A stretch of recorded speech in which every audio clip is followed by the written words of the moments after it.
இப்போ வந்து சாமவேத உபாக்கர்மா பிள்ளையார் சதுர்த்தி அன்னைக்கு வரும். ஓகே. அப்புறம் சின்ன இடமா இருந்தது. ஓஹோ.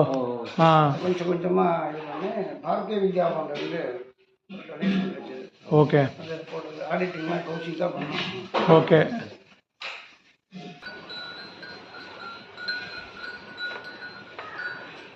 இப்போ எவ்வளோ மாடு இருக்கு மாமா? எல்லாம் சேர்த்து ஒரு 20 வருஷம்.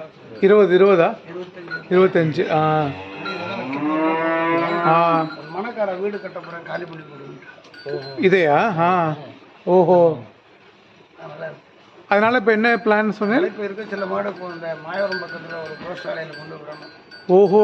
பார்த்துட்டு வந்திருக்கேன், மனசு இல்லை, அதனால அப்படியே இதுக்குள்ளே என்ன அடங்குறதோ அதை மட்டும் வச்சுட்டு, அதாவது அது அந்த இது வந்து நமக்கு இருக்கு. ஓஹோ. இந்த இடம் இந்த இதை மாத்திரம் வேணுமா? ஓஹோ.